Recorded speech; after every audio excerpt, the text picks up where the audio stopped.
अगर आप किन्हीं दो व्यक्तियों के बीच में मनमुटाव यानी कि लड़ाई झगड़ा करवाना चाहते हैं तो ये उपाय अवश्य करें। किसी भी राशि के हों आप, सभी राशि के जातक इस उपाय को कर सकते हैं। मगर आप किसी के बीच में मनमुटाव क्यों करवाना चाहते हैं, दो लोगों के बीच में लड़ाई क्यों करवाना चाहते हैं, इसके पीछे भी कुछ कारण होना चाहिए। हो सकता है कि उन दोनों में से कोई एक व्यक्ति आपका पति हो या फिर पत्नी हो या प्रेमी प्रेमिका दोस्त कोई भी हो। बस आप ये चाहते हैं कि जो दूसरा व्यक्ति के संगत में आने की वजह से आपका जो रिश्ता था वो समाप्त हो गया या समाप्त होने वाला है, उसको बचाने के लिए आप ये उपाय कर रहे हैं। तो निश्चित तौर पे आपको इसमें अच्छा परिणाम मिलेगा। देखिए इसमें करना क्या है, सबसे पहले आपको 2 कागज़ लेने हैं, अलग अलग कर देना है कागज़ों को। और याद रखिएगा एक कागज़ होना चाहिए, फिर उसको काट कर या फाड़ कर आप 2 कागज़ कर देंगे। फिर पहले व्यक्ति का नाम लिखना है, जो पहला व्यक्ति है उसका नाम लिख देंगे और उससे संबंधित जो जो आपके पास डिटेल है वो लिख सकते हैं। अगर आपको उनका जन्म तिथि पता है तो वो भी लिख सकते हैं, माता पिता का नाम लिखा है तो पता है तो वो भी लिख सकते हैं। ऐसे ही दूसरे कागज़ पर दूसरे व्यक्ति का नाम लिखना है, तो दूसरा व्यक्ति है उसका नाम लिख दिया जाएगा और जितनी डिटेल पता है दोनों की वो आप लिख देंगे। ठीक है जी। इसके बाद क्या करना है, आपको घर में कोई पुराना सा जूता हो, ये देखिएगा जूते का फीता जिसको कहा जाता है, उसमें आपको पिरो देना है।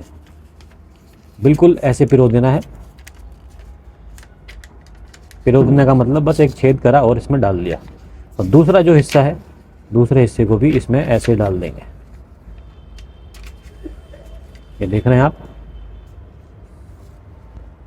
अब क्या करना है इसमें, अब हम आपको करके दिखाते हैं आगे।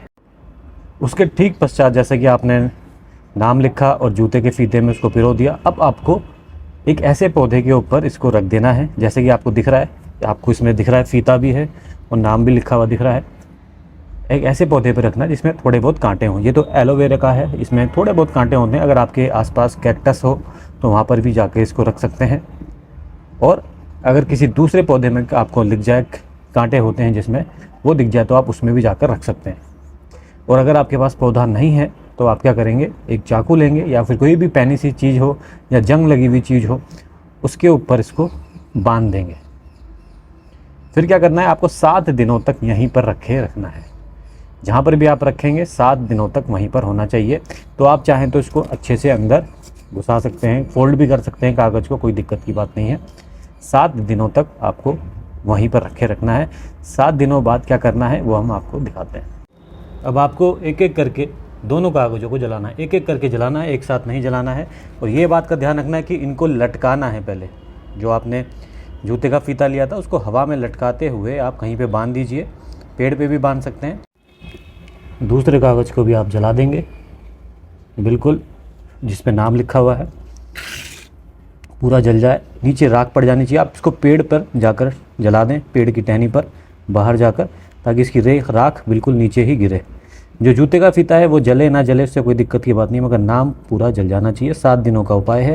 ये देखिए कागज़ ऐसे ही नीचे गिर गया है, ये देखिए ये अच्छी चीज़ हुई कि इसी उपाय में हो गया। कागज़ नीचे गिर गया है तो इसको वापस उस धागे में बांध कर जला देना है।